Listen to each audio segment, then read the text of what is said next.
Okay, welcome everybody, and thank you for taking the time to attend this webinar. Hopefully, you'll find some useful information and maybe apply it to your own setup.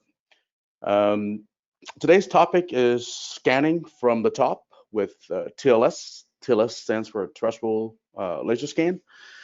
And it's not super technical. This webinar and presentation is about my experience in the systems that I've had used, and also talking to some existing customers that I have also used these systems. And I put all the information together in here. Again, it's not super technical, and it doesn't have to be. My name is Tan Nguyen. I'm the Business Development Manager for RIEGL and also RIEGL California here in the United States. Hopefully you guys are, everyone is doing laser scanning either with a tripod or some type of system. So if you are, then you can relate. If not, then maybe there's some new and useful information. Let's just quickly look at the agenda. We're going to be talking about first, I have to introduce the scanner, right?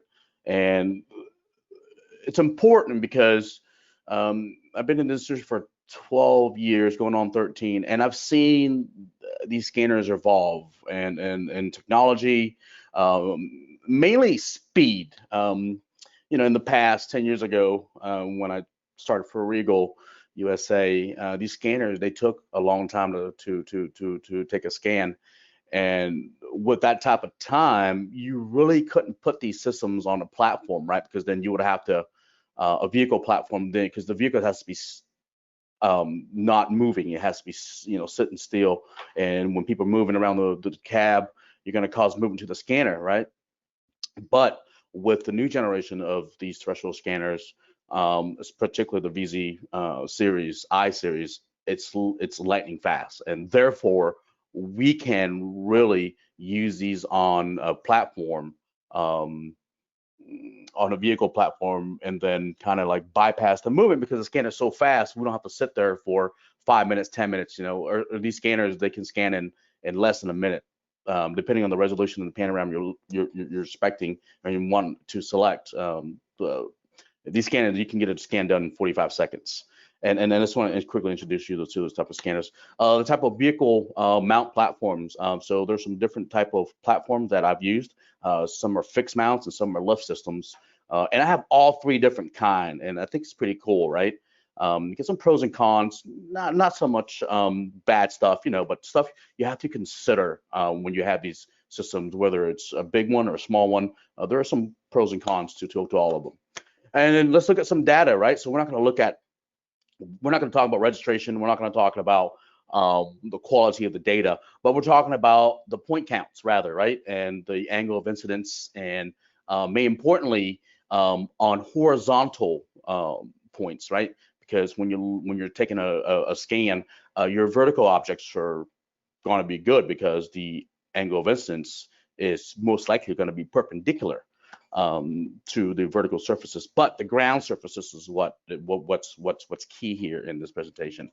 And then also, I'm going to show you an example. This is the real world example. So our projects are timestamped so that each scan has a timestamp, GPS stamp, and I'll show you how productive these systems are. And I'm going to give you a real world example on the time, the positions, how many scan positions, and then the distance that I covered within that amount of time. And then we'll look at some benefits, all right? So that should be straightforward.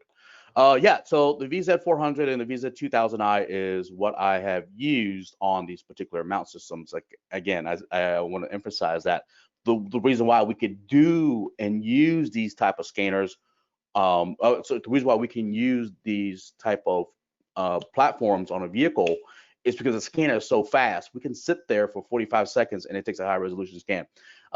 These two scanners has a selectable pulse rate up to 1.2 kilohertz. So, although we can measure up to 1.2 million points per second, the laser scanner, we only sample effectively a 500,000 points per second, really, because the vertical window is only 100 degrees, right? So um, you have to consider that too as well. And the ranging is incredible for the 400i and the 2000i, 2,500 meters and then 800 meters. Of course, these range are not really usable on horizontal surfaces unless your scanner is very elevated up in the air. And that's why these systems are an advantage when you want to do like a topo or a do road scanning and road profiling. The scan itself, is, of course, is accurate and precise, 3mm, 5mm in accuracy, 3 in precision. The error is rather dynamic versus linear. So we're accurate at near, and we're also accurate far. So that's why. But we have to consider angle of incidence, right? So we call that, we could filter out points that has a high deviation using our pole-shaped deviation filter. Automatic onboard registration. This is part of productivity, right? So collecting the data is one thing, speed is another thing, but post-processing is also another contender and also a factor when we talk about productivity. Productivity doesn't just start with collecting the data and pushing the start button. Productivity starts from how fast when you collect the data to when you can deliver a uniform, homogenized, perfectly registered point cloud.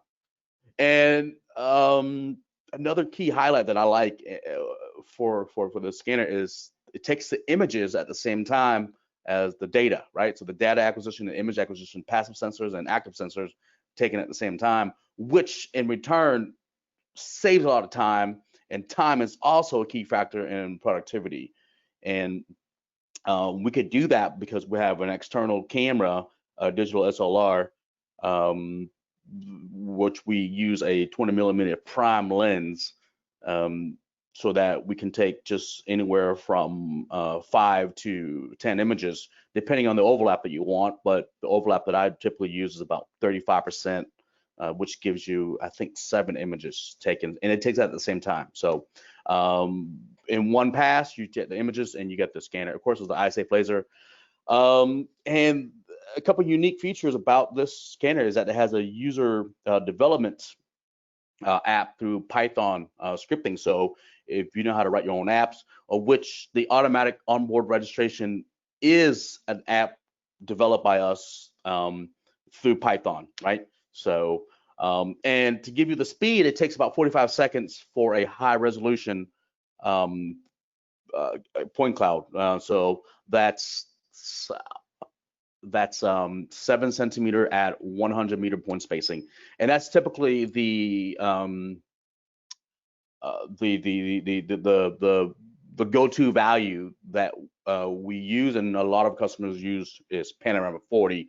It's because of two real main things. It gives you a very a dense point cloud for road profiling, and also topographic maps, and also scan time is 45 seconds.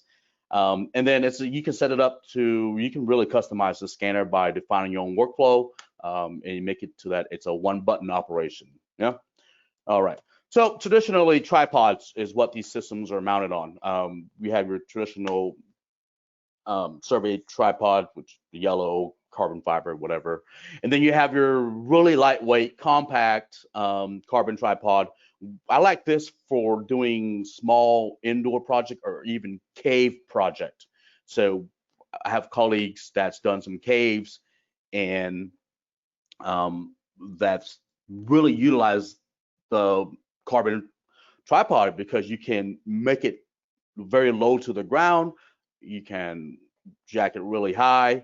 And then, of course, you have your tripod dolly, which is a great solution for stop and go scanning if you don't want to use a vehicle. I have a number of customers that loves these dolly scanning. For example, if you're doing it inside of an airport, where there's smooth surfaces you can just roll it on, or you want to do scan a small neighborhood, you can just roll it on the sidewalk and the street, and it works just perfectly fine. Yeah, but let's move on to our first setup. So uh, this is the vehicle mount. I call it a fixed mount, is because it's at a fixed position. Um, yeah, you can customize it and make longer tubes, but the standard size itself is about 3 feet off the ground.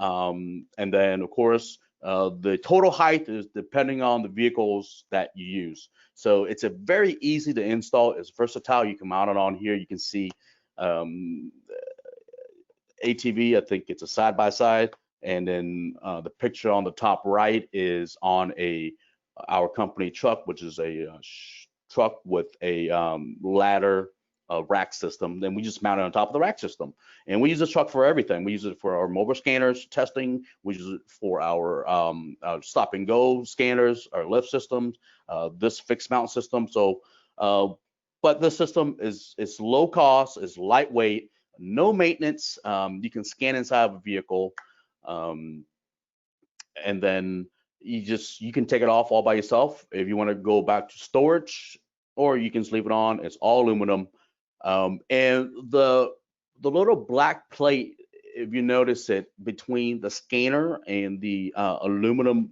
bars at the bottom, those wire isolator, we use wire isolators to suppress the horizontal and also vertical um, movements, so that when you're going over off terrain, you're not going to damage your scanner because it's not taking such a hard hit.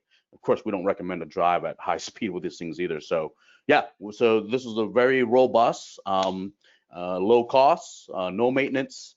Of course, it has its con, and I think you're really the only one. It's limited to the vehicle's height, right? So you can't jack it up any higher. You can't make it go any lower. It's limited to what the vehicle you put it on. But nevertheless, it's a good solution if you want to try out scanning.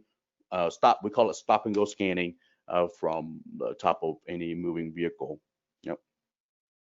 And then the next system is I call this a lift mount, right? So this webinar is not biased to any lift systems. That's why I'm not going to drop manufacturer's name. If you want to know more particular about what you've seen here, just email me and I will give you costs, and then also where you buy it from. You can't buy it from us. So I call this truck. It's a truck mount lift system. It's no maintenance. Scan inside of a vehicle. Of course, there's some cons to it. It's a two-person installation. There's also a wait time for the lift system to go up and down. I'll explain that in a minute. And it does require power, but the power can be drawn either through inside of a cigarette lighter inside the cab, or you can just house one or two deep cycle marine battery, which you can then plug some alligator clips to.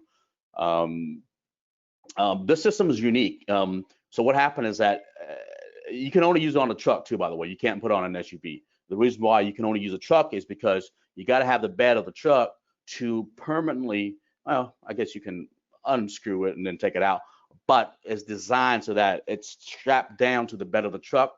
I call it the cradle, right? So there's a cradle which then lifts up and down the tripod. You can see here the bottom picture of the green truck has two legs on one side, and then if you look at the silver vehicle, which is on the other side of the truck, has one leg. So it's a tripod system, so that when the cradle is separated from the tripod, you're completely free from it. And what's great about this is that you can take a very high resolution scan or zoom in on an area of interest and paint it like a picture with a high resolution scan. You can sit there and move around, and you're not going to move the tripod, right? So there's a huge advantage using this type of system too as well, versus the one I just showed you. The one I just showed you is mounted to the vehicle. So if you move, of course, the scanner is going to move, right? So, but again, we're talking about productivity. We're talking about workflow where we have a dedicated pattern, and we know how long it's going to take. So we sit there for 45 seconds, we don't move, and it takes a scan.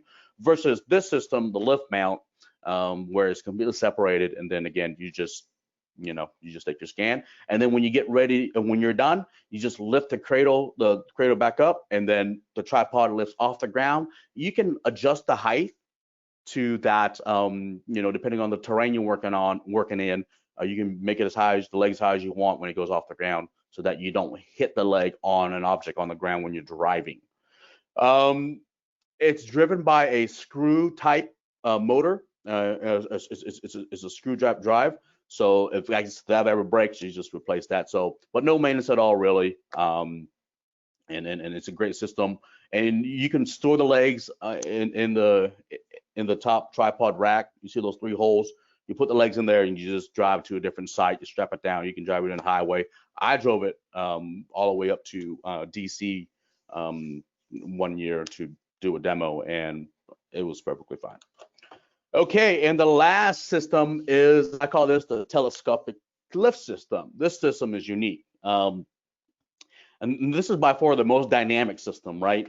But then again, it has its con. It's sort of heavy. You need a 2-person installation, and of course, there is a wait time for the telescopic arm to go up and down. It goes down in 4 levels. There's no maintenance really either. When I first saw the system, I was hoping, God, please don't let it be hydraulics. I don't want to deal with hydraulics, right? It's not. It's a air compressor motor. So I guess you got some hoses in there that just runs air through it. And if the motors ever break, you just replace the motor. Air compressor motor, really not that expensive. But I've used the system for about 2.5 years, and it's worked just fine. I've never had any problems with it. It's got a good IP rating, meaning that it can stand adverse weather conditions like rain, snow, storm, dust and stuff. So it's robust. It can stand to a harsh condition, just like the scanner. The scanner has an IP64 rating. You can put it on most vehicles. I've used it on trucks. I've used it on SUVs, large SUVs, small SUVs. I've seen it on station wagons. So it's flexible on the type of vehicles versus the last system I just showed you, which is really only dedicated for trucks. But nevertheless, it also has its pros and cons, right? So you got to have power, and the power is it's a low voltage draw, so you can use the cigarette plug inside your cabin to power up, or stick a couple 12-volt battery back there, and then use connectors to hook them up. All the operation that I've just showed you on all the last 2 type of setup are all operated inside the cab. Okay, so they're all remote controlled. I think this new one that you're looking at here offers a wireless, so that you can, I'm not 100% sure, but the one I have is older model. You just run the cable through the back of the bed or through the window, and you can operate the lift that way. So I got a couple videos too as well, and my project that I'm going to show you later on is used through this exact setup. You can see the data for yourself. And if you want the data, I collected it. It's RIEGL's property. I think I can be able to share the point cloud with you if you want to see the registration based on this. And you can see the separation between one scan to another. You can see the advantages by having something this high up in the air, so that you can get the benefit of moving from one position to another, a longer separation between the 2 scans, right? So versus a tripod, you know, you only can move a certain amount of distance. Otherwise, you then start to lose the quality on horizontal surfaces. But yeah, and we're going to be looking at some more information about this system. So since now we've seen the 4 type of platforms that you can really mount your terrestrial scanners on, let's go ahead and now look at the where's my title on here? I don't know what happened.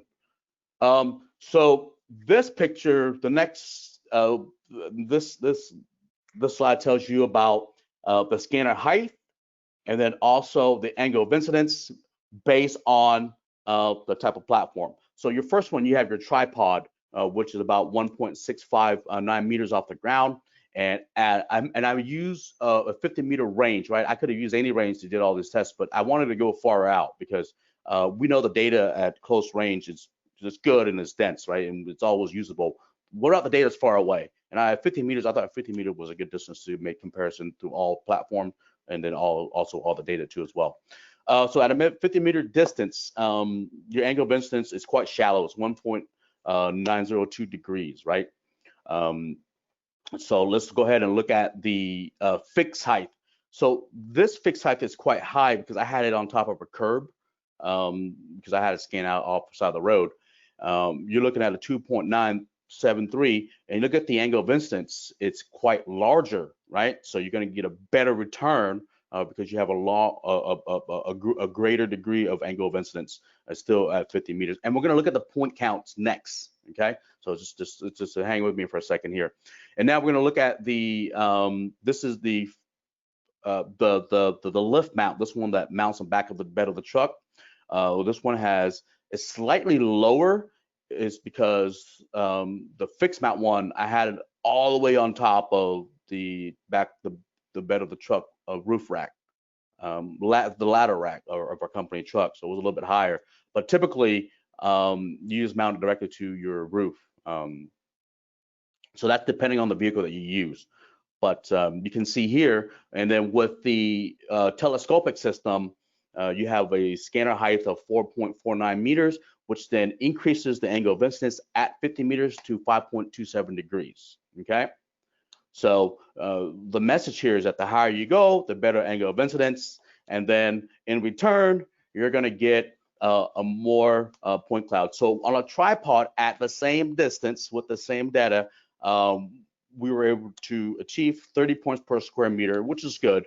But then when you get it higher, you get it 50% with a fixed mount. And again, this depends on the height of the vehicle that you use. And then with the truck system, so this is pretty typical because all trucks are pretty much the same height. So you're gonna get about 40 points per square meter. And then of course, with the telescopic system at a much higher height, you're gonna get about a 75 points per square meter, okay? Now, this is not talking about running the deviation filter on these type of data, right? This is just the raw point count that you have at 50 meters based on scanner's height and angle of incidence, okay? So recommended distance between scan positions for typical road projects. Now, I'm not saying you go take this and then apply it to all your project. Every project is unique on its own, and depending on the detail that you need, of course, your scan position gap may be smaller or larger. That's depending on you. This is a typical road project that I've done, that some of our customers done, that share the information with me. On a tripod, you're looking at about a 10, 15 meter move, right, from one position to another. Of course, you want to jack just get tripod as high as you can, and then you move from one position to another within 10 or 15 meters. If you're scanning indoor, of course, you have to move much less. And if you want more detail, you have to move less. Please understand, scanners, terrestrial scanners, all scanners, they are dependent on line of sight. So if you can't see it, you can't get it. On a fixed mounted system, 20, 25 meter drive from one position to another. And I've heard a lot that, hey, I've asked our customers, hey, why don't you drive further? It's like, I can, but the scanner is so fast these days that, I can afford to take another 45 seconds, and then I'm guaranteed to get everything I have, or I'm confident to get everything I have. So depending on the scanners you have, the scanning depending on the project, this is my recommendation. And then on a truck lift mount system, 35 to 40 meters, and then a telescope system, of course, we can then jack the distance between two scan positions up to 40 to 50 meters apart. So here is a project example that I have that I use using the telescopic lift road project overlap, right? So here I have a couple positions, 3 positions, and you'll see the whole project here in a minute.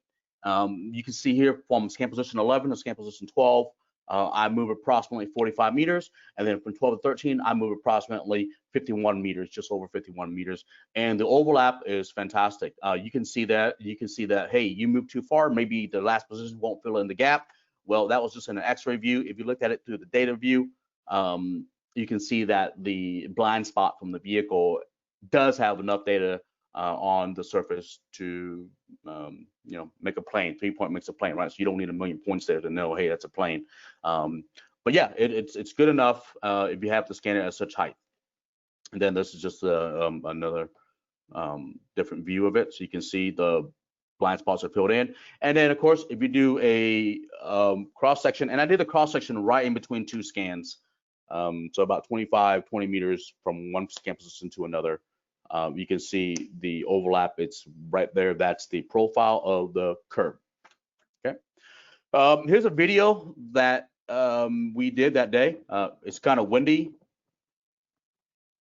um, and this was a perfect test because a lot of people ask, um, "Hey, man, what about wind? Aren't you scared that wind's going to move your scanner?" Yeah, of course.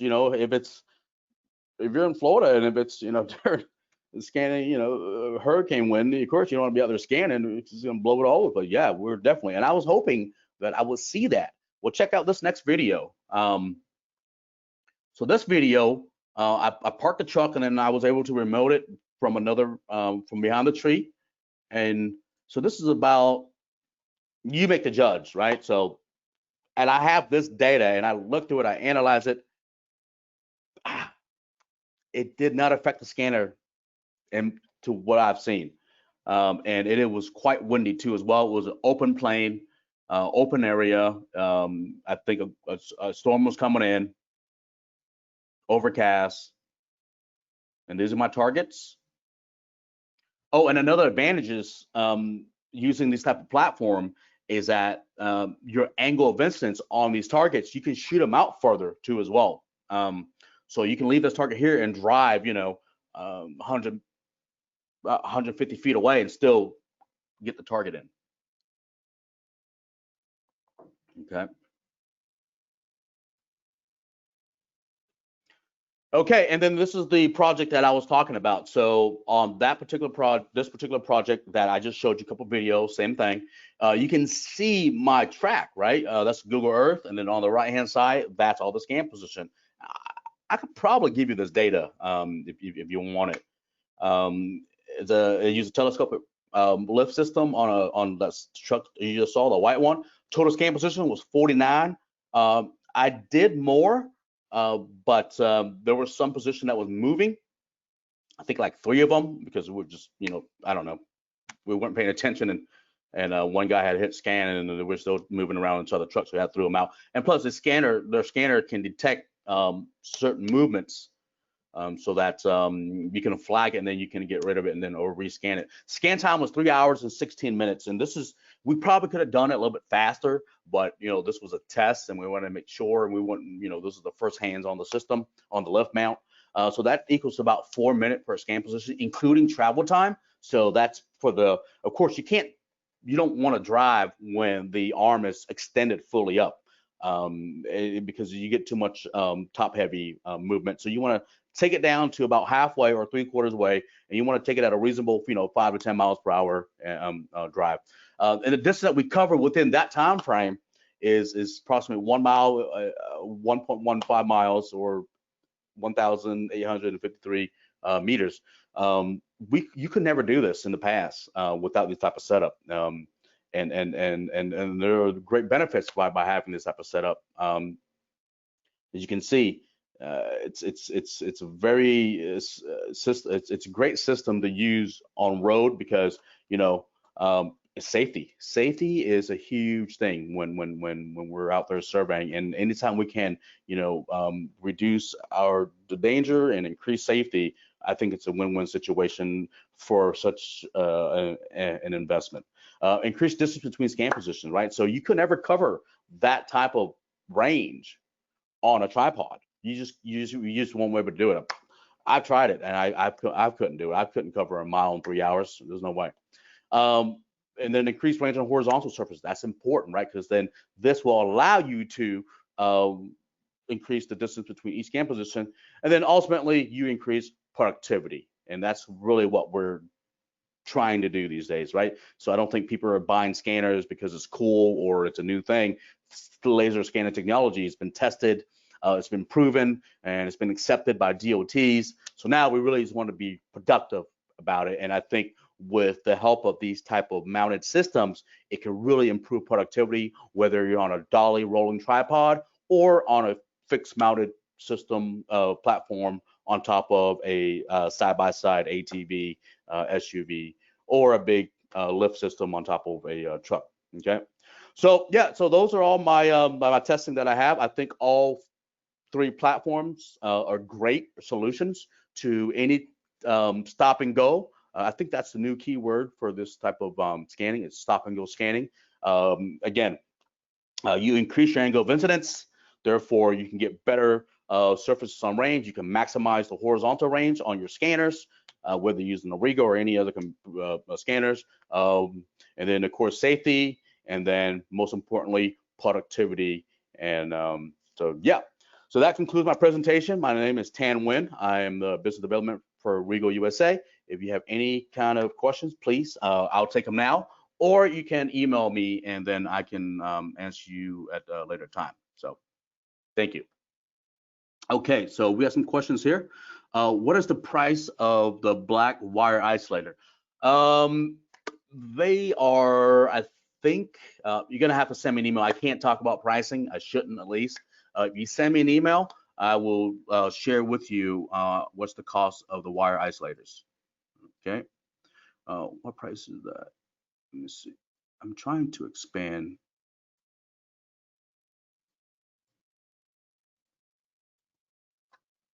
Give me 1 second here, guys, or people.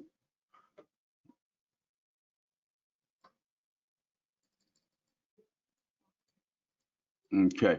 Are you using targets to target registration? No. On that particular project, I was not using target to target registration. I was using the new workflow, which is automatic registration 2 plus MSA 2. Okay. Kevin, thank you for that question. I think I owe you a training on that. So let me get back to you with you on that. And I think there's a new workflow that really can increase productivity. I think my first webinar kind of talks about AR2 plus MSA2. This will allow you to reduce the number of targets necessary out in the field. And the whole principle behind that is that if you take, for example, you can take all your scan position, stitch it all together automatically, kind of like a puzzle, and then you snap it down to your control, right? And our new version of software, which is 2.10.1 now, really gives you the upper hand if you want to first emphasize the registration on targets or on the planes to plane. Okay, so it's a great new workflow. Plus the lift system, you really get some good productivity out of laser scanning. Let's see. For example, with the 9%, how many targets did you set up? I think I use around on this particular project on 49 scan position.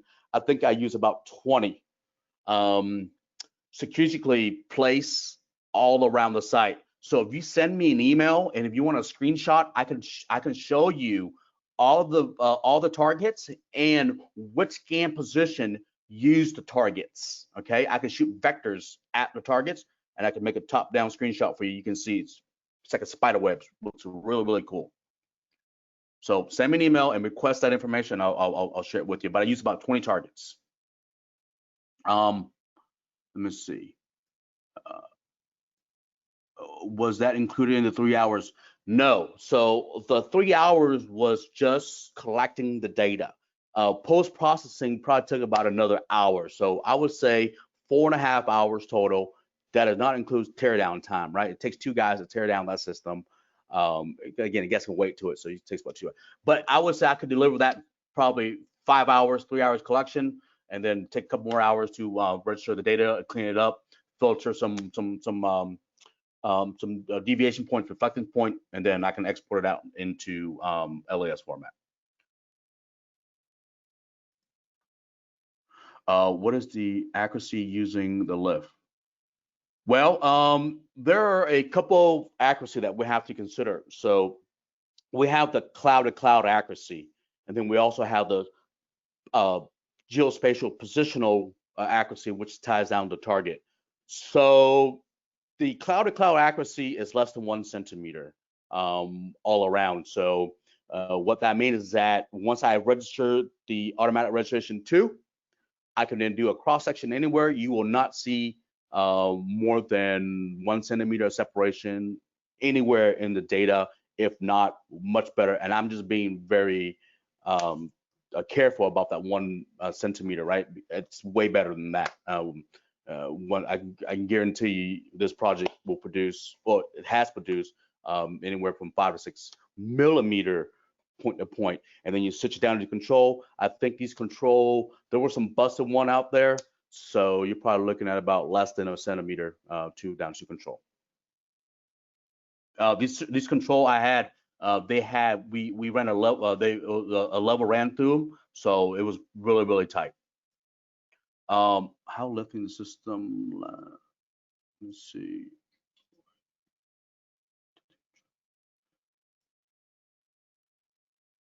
I'm having a hard time. Okay, here we go. All right. I'll answer a couple more questions. Let me see. How lifting system presentation avoided tilting the truck. Tilting the truck. Sorry if I answered this question wrong, but how lifting last system at presentation avoid tilting the whole truck. Once you mount the system, I like to mount it in the middle of the vehicle. So I take the front of the vehicle and the back of the vehicle. I typically mount it right in the middle as possible, so that it doesn't favor, any kind of side. Or you can mount it to the side. I've seen customers mount the scanners all the way up to one side of the vehicle or the left side of the vehicle. So I don't think it really matters where you mount the system. I just like to mount it right in the middle. And as far as it going up and down, there's never been any kind of tilt or effect on the movement of the vehicle at all. Again, as long as you sit still during the scan, you should be just fine. What about productivity on coastal areas, sandy beaches? Yeah, definitely. You can apply this not just to road, but you can apply it to, forests if you can get an ATV through there, or beach survey. I would definitely use this thing on a beach survey for doing surface erosion and scanning surfaces. Yeah, just sit there, 45-second scan. It's just as good as you were to, of course, you have to consider the sinking of the vehicle, right? So that you can't help the physics part of it.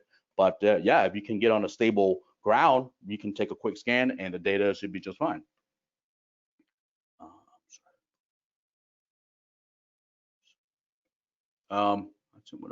What about RTK? Does it use the IMU for scanner correction? Yeah.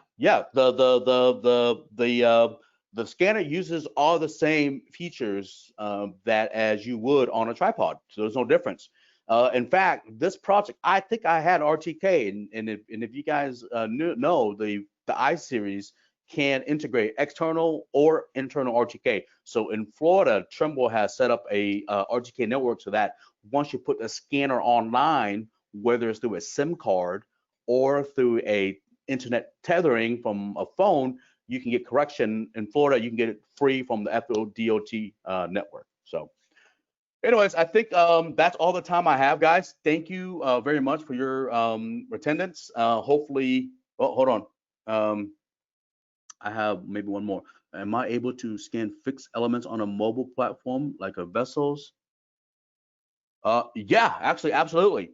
Am I able to scan fixed elements on a mobile platform like a vessel scanner on a? Yeah, maybe I may not answer this question wrong. So the I series scanners, I think you're asking me to make it into a mobile scanner. Yes, you can. And in fact, you can put it on a vessels. We have customers that has put it on a vessels and use it as a mobile scanner. You can use it in two ways. You can use it in a mobile radar, or you can use it in a no mobile scanning. Sorry, you want to scan the vessel.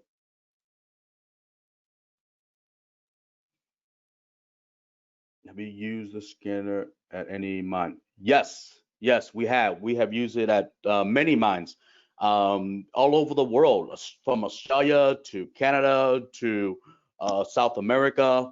Yes, these scanners has used underground mining, above ground mining. We have data for mine. It's got a great IP rating for such environment, and the I series scanners, particularly the 2000, is very good for mining. It's because the power of the laser can get return on dark surfaces very, very, very, very extremely well. So if you're sanding coal, it can get returns off of those surfaces extremely well. I want to scan the vessels with the scanner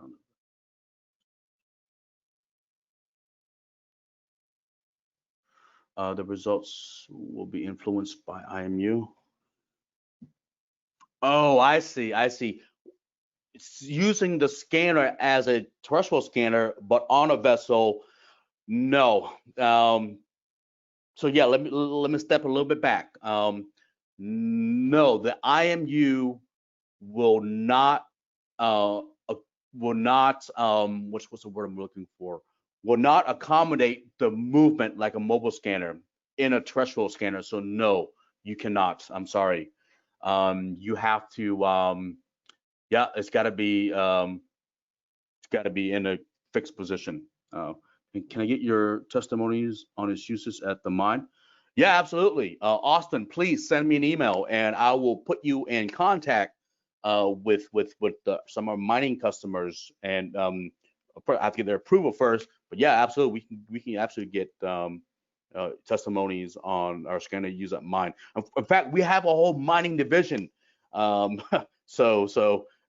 then after InterGeo, please pay attention to my next webinar, which has mining in it, how our laser scanners are using mining. So if that's all the questions, I would love to talk to you guys some more, but I think I gotta go, and I think my time's up because I gotta get ready for some other stuff. Okay, cheers guys, ciao, have a good day, and thank you for your attendance. Bye.